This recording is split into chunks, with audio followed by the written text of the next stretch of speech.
Hello, it's Psychocore. We present the shadow self. The abyss called forth its own echo, a sound as deep and haunting as the darkness it originated from. The night was thick with shadows, the air heavy with the scent of decay, yet somehow, the echo seemed to cut through all of that like a hot knife through butter. It seemed to carry a weight all of its own, as if called by an unseen force. I found myself drawn towards it, my footsteps echoing against the walls of the cavern in which I stood. It was cold, dark, and damp, but the echo kept beckoning me forward as though it held some kind of secret. As I stepped out of the cave's entrance, the echo died down for a moment, leaving me with nothing but the sound of my own breathing. But then, it started up again, this time louder and more insistent than before. I followed the echo as it led me further into the darkness, its eerie melody growing stronger with each passing step. It was like being pulled through a nightmare, where every shadow seemed to move and shift and grow larger than life. I couldn't help but wonder what kind of monster lay at the end of this path, or perhaps if there even was one. Perhaps the echo itself was the true monster, a siren song of sorts that lured unwitting travelers to their doom. As I stumbled through the darkness, the echo became almost too loud, as though it were screaming in my ear. And then, without warning, everything went silent. The air grew still and cold around me, and I found myself standing on the edge of a precipice that seemed to stretch into infinity. I looked down and saw nothing but darkness below me, like an abyss waiting to swallow me whole. And then, from deep within the darkness came the echo again. But this time it was different. It wasn't just a sound anymore, it was a voice, a whisper that seemed to echo through my very soul. "Look," it said softly, as though speaking to me alone in the vast emptiness of the night. And so I did, and what I saw left me shaken to my very core. The abyss was not empty after all. It was alive with countless faces, all twisted and distorted by time and decay. They stared back at me with hollow eyes and open mouths, as though reaching out for something they could never have. And there, at the center of it all, sat a figure that I couldn't quite make out in the darkness. It seemed to be calling to me, pulling me towards it with an irresistible force. As I took another step forward, I heard the echo again, this time louder than ever before. "Look closer," it whispered, and so I did. And as I looked more closely at those twisted faces, I realized what they were trying to tell me. That everything is not as it seems, and that the darkness within us all is far deeper and more powerful than we could ever imagine. And as I stood there on the edge of the abyss with its endless darkness stretching out before me, I couldn't help but wonder if perhaps the true monster wasn't out there at all, but rather within me. And in that moment, I heard another echo, one that seemed to come from deep within my own heart. It was soft and gentle, yet it carried a weight of its own, like a truth that had been hidden away for far too long.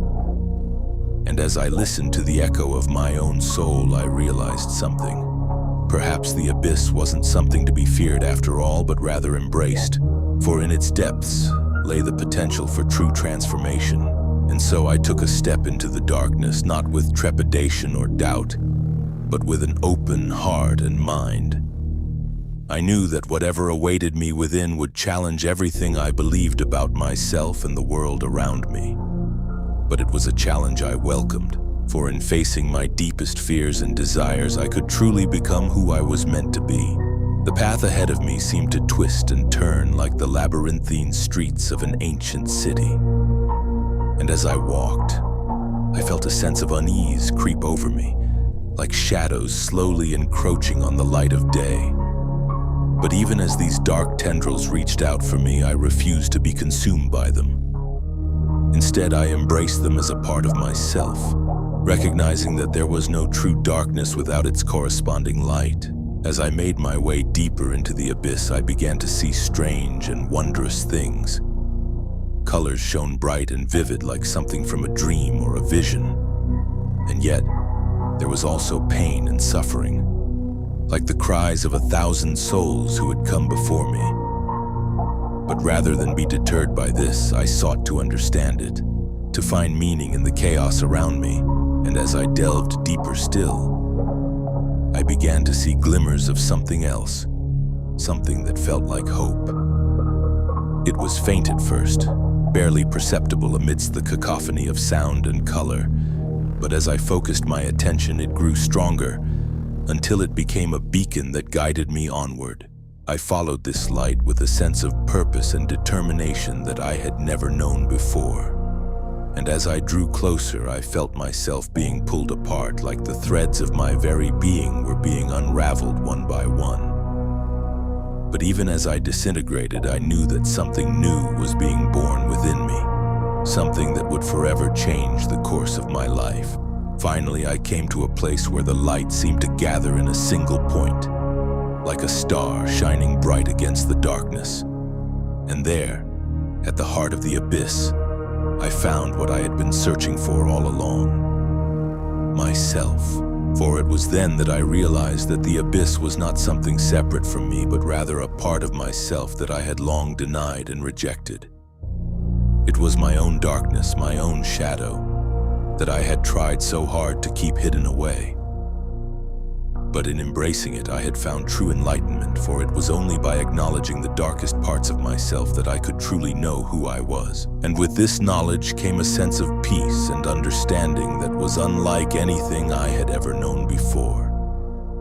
For in accepting my own darkness, I had found the light within. But light, I soon realized, was not the final destination, only another aspect of the whole. Enlightenment was not about transcending darkness nor banishing it, but integrating it. To walk alongside your demons rather than flee them. To know them by name. In the days that followed, I found myself in unfamiliar territory. Not in geography. I had returned to the world above status, but in perception. Everything looked the same. Buildings, streets, people with their familiar patterns and polished masks. Yet nothing felt the same. The distortion was subtle, like a slight delay in sound after a lightning flash, or a dream you can't remember but still feel beneath your skin.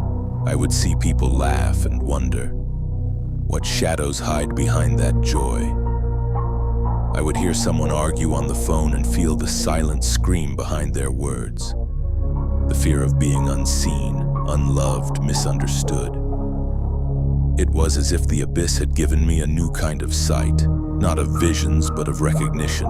And that recognition came with its own burden. For when you see the shadows in others, when you know the echoes of shame, fear, rage, and longing that rattle within them, you can no longer play pretend.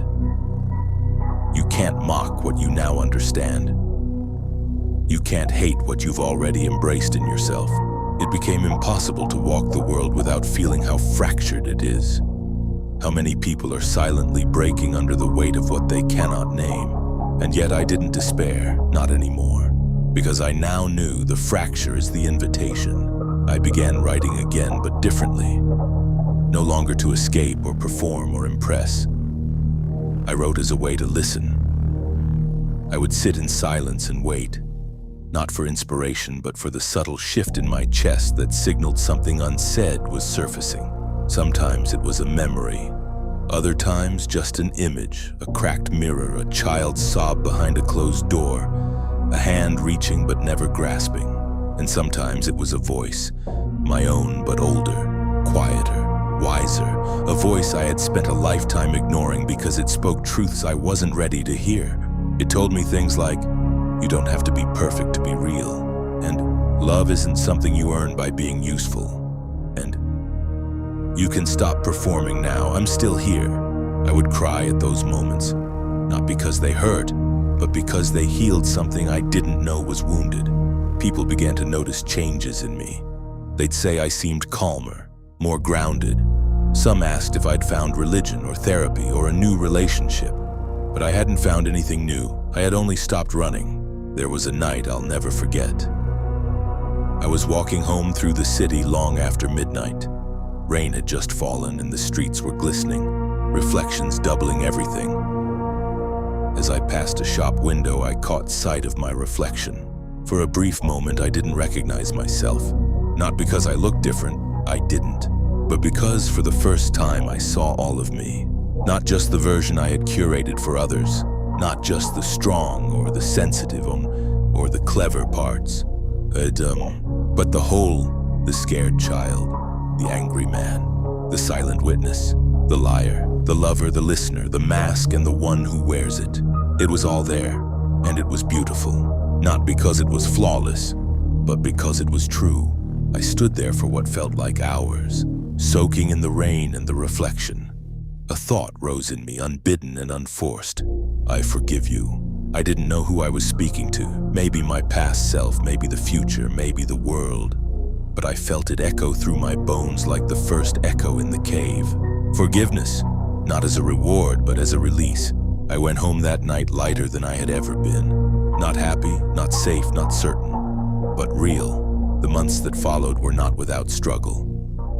Integrating the shadow is not a one-time ritual. It's a practice, a discipline, a daily choice to be honest when it's easier to lie, to pause when you want to run, to feel when you long to numb. There were days when the old self tried to return, the people pleaser, the perfectionist, the avoidant narrator who deflects pain with philosophy.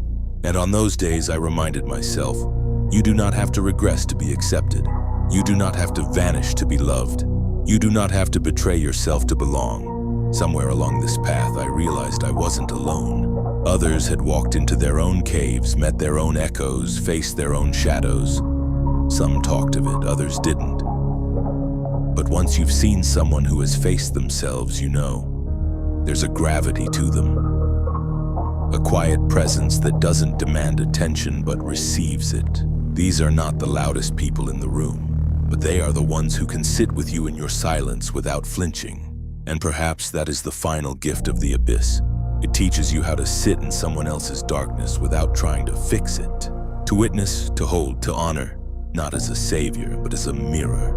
Because sometimes the most healing words are not, "You'll be okay," or "Let's change this," but "I see you and I'm not leaving." And now, as I sit here writing these final lines, I realize this story has no conclusion. There's no clean ending, no triumphant resolution, no moral wrapped in a bow. Only this, the echo continues. Sometimes it's a whisper, sometimes a roar, sometimes a breath in the dark, but it's always there, reminding me I am not just the light, I am not just the shadow, I am the one who listens to both, and that is enough. If you enjoyed this story, please subscribe, like, and share the video.